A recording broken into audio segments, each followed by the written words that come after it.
Assalamualaikum warahmatullahi wabarakatuh. Halo, selamat sore teman-teman semuanya. Kembali lagi di podcast Informan, Informasi Mahasiswa UNESA. Saya Roselia Neva Julia. Di sini saya tidak sendiri, saya akan ditemani oleh narasumber kita dari lulusan Sarjana Manajemen Universitas Islam Negeri Malang, Mbak Provo Waikatul Malang. Beliau ini merupakan lulusan Sarjana Manajemen yang baru saja lulus di bulan Desember kemarin. Mari kita sambut narasumber kita.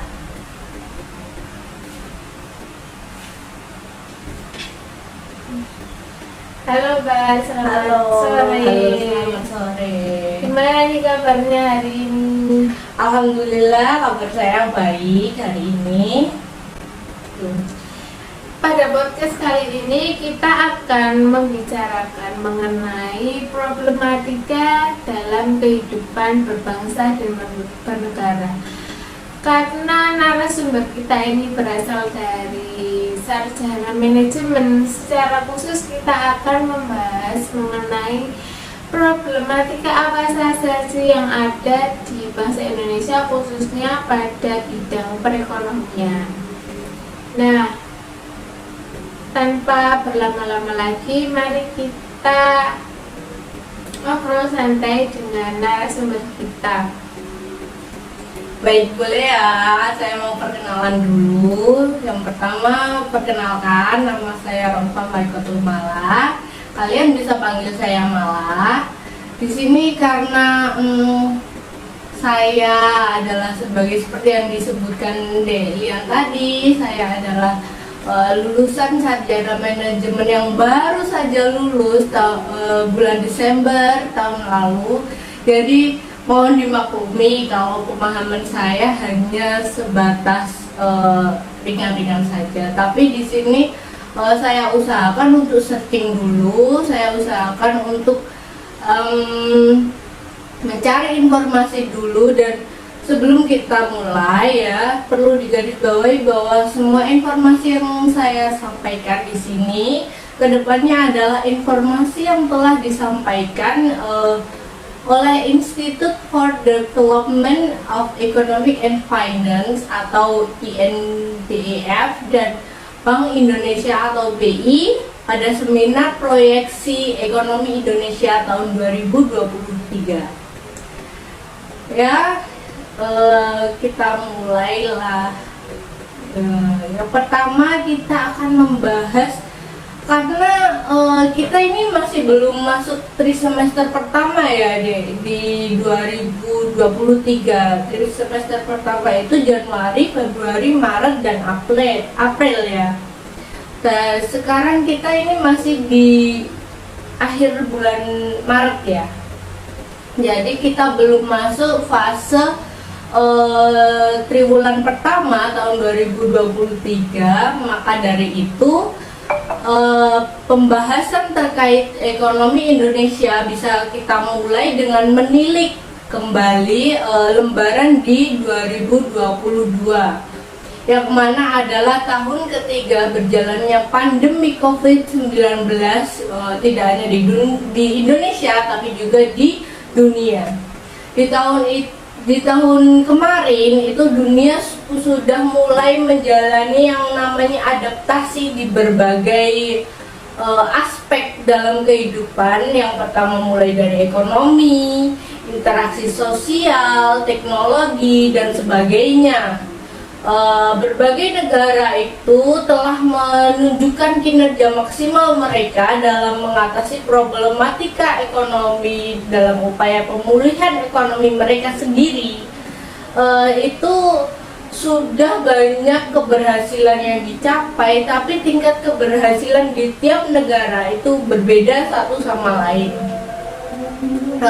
Indonesia sendiri dalam perekonomian 2022 itu diwarnai dengan banyak problematika. Kita tahu sendiri, mulai dari inflasi yang banyak dibicarakan, inflasi yang tinggi karena penawaran yang terjadi itu diiringi dengan kenaikan harga komoditas di dunia dan gangguan pasokan global serta domestik.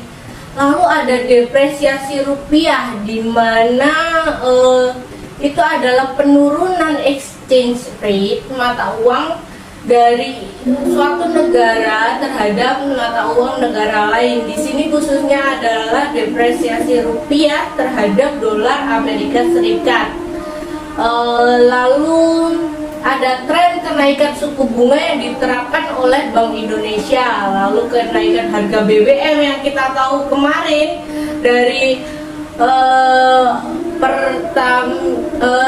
Pertalite dan satunya Pertamax ya, itu sudah naik semua kemarin sampai di pusat-pusat pengisian BBM itu terjadi antrian yang sangat panjang ya, kita tahu. Lalu adanya yang kemarin itu ada maraknya PHK, pemutusan kerja yang dilakukan oleh banyak perusahaan itu di masa pandemi ya. Lalu untuk memasuki era baru di 2023, perekonomian Indonesia ini diproyeksikan akan mengalami gejolak. Gejolaknya kemungkinan lebih sedikit daripada 2022 karena sudah ada penanganan yang dilakukan oleh pemerintah ya. Untuk tapi gejolak ini nantinya juga dikhawatirkan akan menjadi fenomena yang menurunkan performa dari pertumbuhan perekonomian seperti inflasi yang tinggi yang terjadi secara global dan respon kenaikan suku bunga. Terus ada yang kemarin perang Rusia dan Ukraina yang sampai sekarang masih saja berlangsung serta mengetatnya kondisi keuangan di global, di dunia gitu. Lalu lagi adanya kontestasi dari calon-calon presiden untuk masa kepemimpinan 2024 sampai 2029 yang kita tahu sekarang sudah banyak calon-calon yang digadang ya. Nah itu nanti pastinya itu akan menambah prosentase ketidakpastian ekonomi. Mengapa?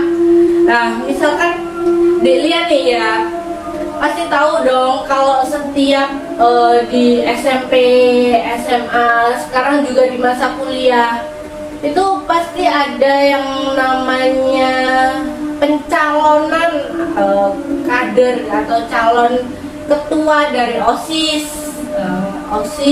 Lalu KMJ ya, biasanya mereka itu kan mengadakan kayak orasi.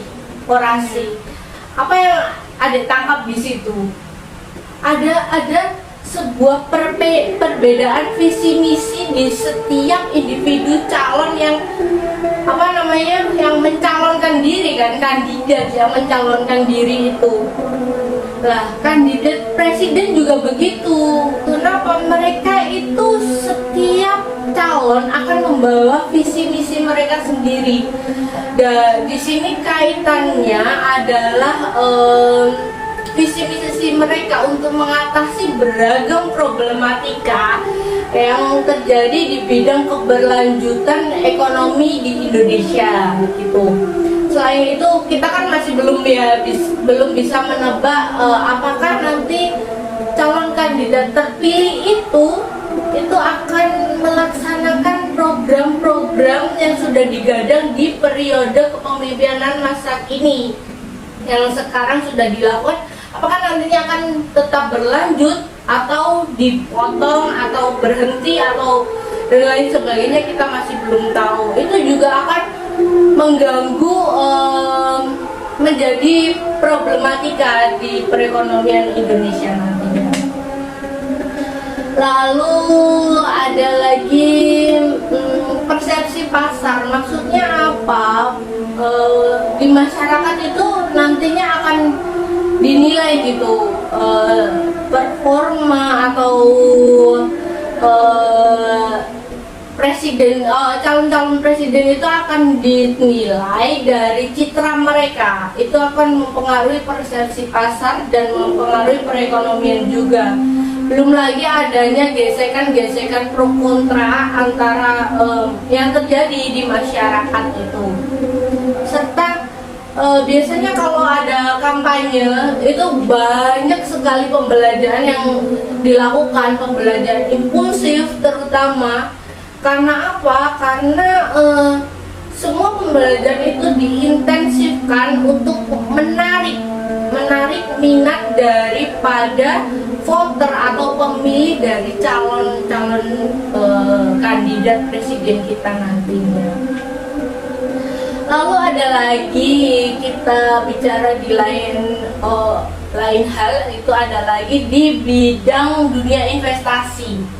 Di investasi juga sejak triwulan ketiga tahun 2017 itu hingga 5 tahun ke belakang, yaitu kalau tidak salah itu triwulan 3 atau 4 di tahun 2022 kemarin, itu akselerasi investasi yang masuk ke Indonesia itu tidak semata-mata dibarengi selaras dengan keterbukaan kesempatan kerja dan industrialisasi. Kenapa? Karena hal ini itu ditunjukkan bahwa investasi langsung itu terrealisasikan, tidak terkonsentrasi pada sektor padat karya dan cenderung menolak terhadap kesempatan kerja yang luas. Hal ini nantinya dikhawatirkan di saat kondisi manufaktur sekarang itu diprediksi sebagai akan kontraksi akibat pelemahan ekonomi global ya. Penggunaan input produksi termasuk labor cost justru akan dikurangi. Maksudnya apa? Pembiayaan untuk membayar pekerja itu akan dikurangi karena adanya permasalahan ekonomi yang terlilit dan lain sebagainya, sehingga timbul ancaman nantinya terhadap meningkatnya apa? Meningkatnya pengangguran yang terjadi di masyarakat. Dalam kata lain bisa kita simpulkan bahwa pertumbuhan investasi itu tidak disertai dengan laju pertumbuhan industri pengolahan yang juga tinggi, mengarahkan investasi agar semakin banyak masuk ke sektor manufaktur menjadi target khusus di tahun 2023 bagi pemerintah gitu. Ini untuk apa? Karena digadang-gadang kemarin itu ada G20, tahu nggak? Ya, G20 itu pemerintah menyarankan mengangkat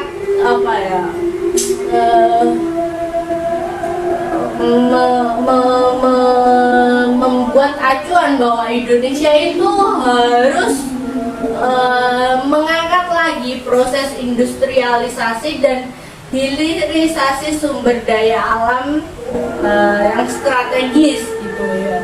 Mengingat saat ini visi besar pemerintah adalah mewujudkan transformasi ekonomi bagi penciptaan nilai tambah melalui hilirisasi industri, karena yang kita tahu tadi Indonesia sudah berhasil menjadi presidensi di G20 pada 2022 kemarin.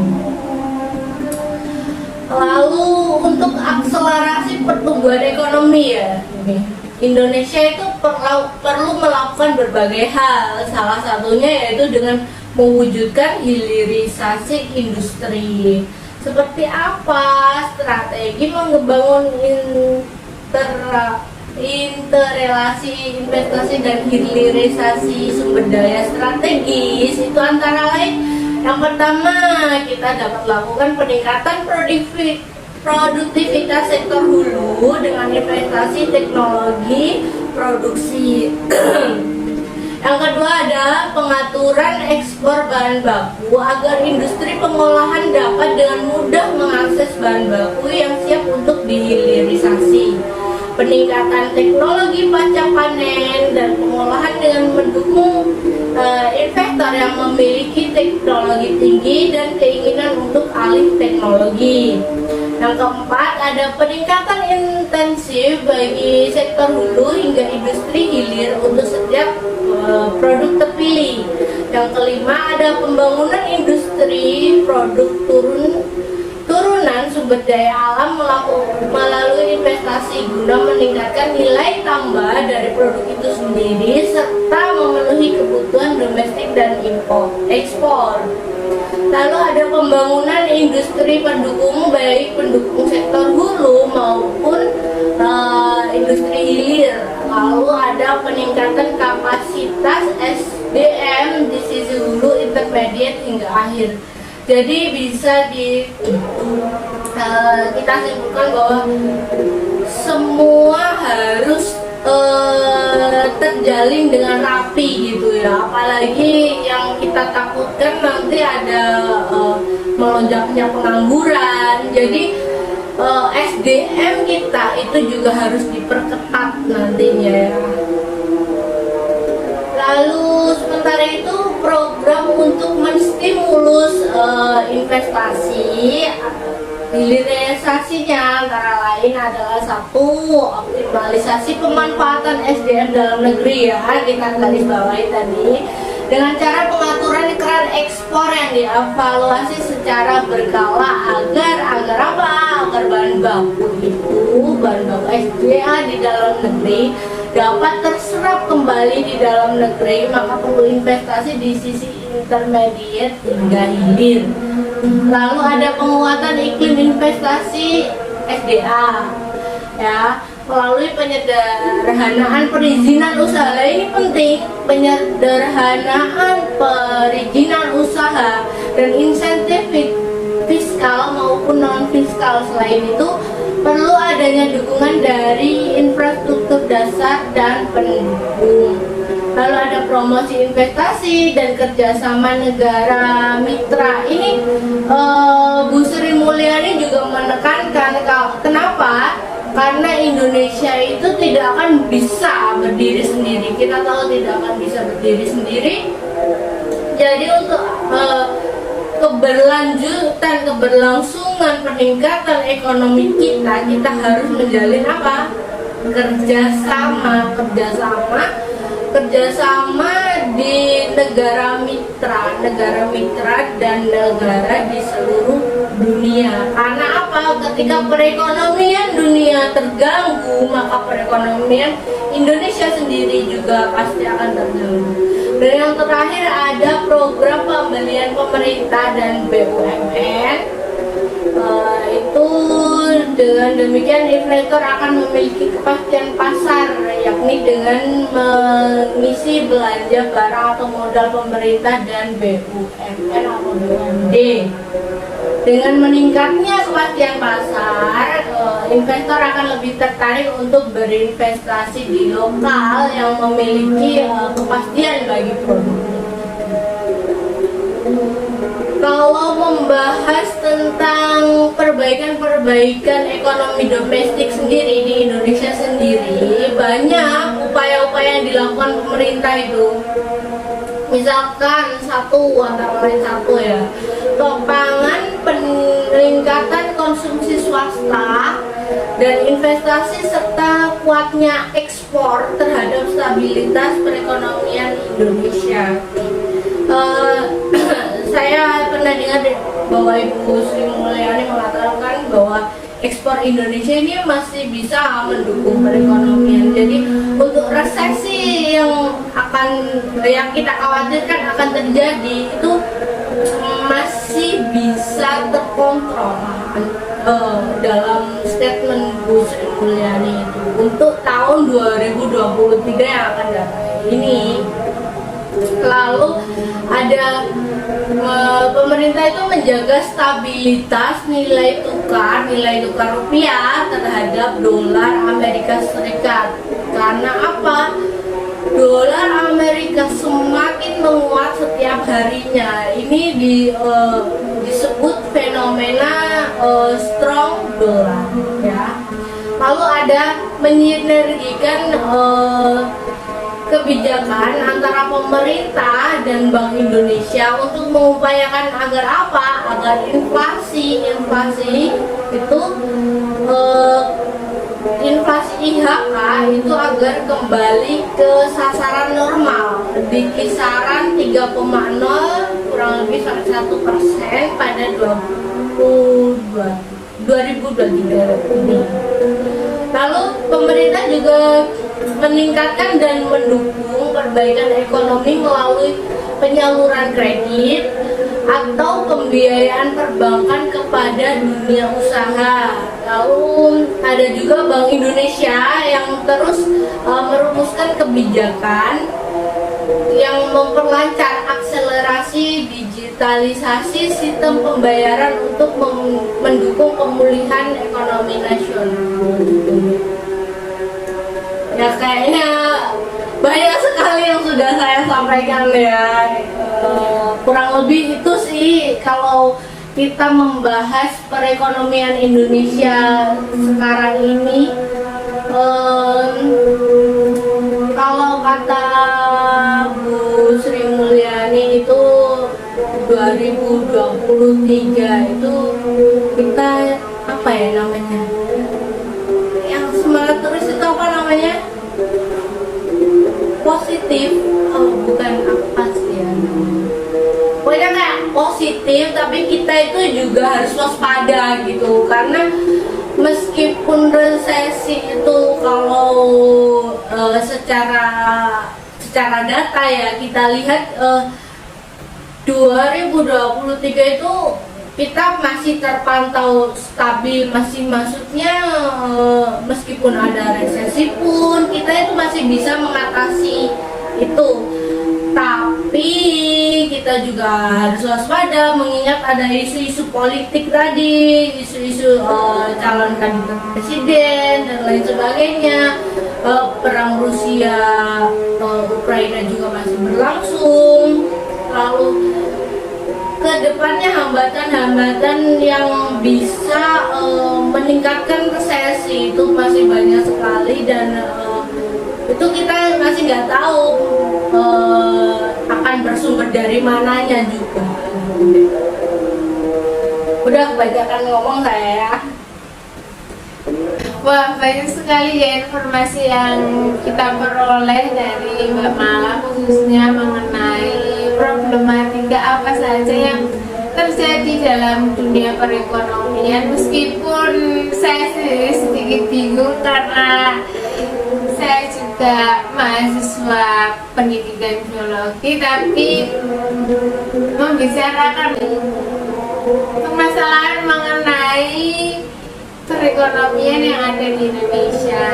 Pastinya sahabat-sahabat di rumah juga bisa mendapatkan wawasan yang baru dari Mbak Mala. Kita akhiri saja video podcast pada sore hari ini.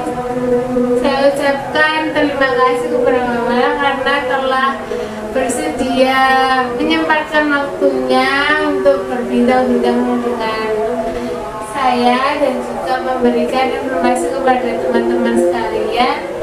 Terima kasih Ya, sama-sama. Saya akhiri. Wassalamualaikum warahmatullahi wabarakatuh.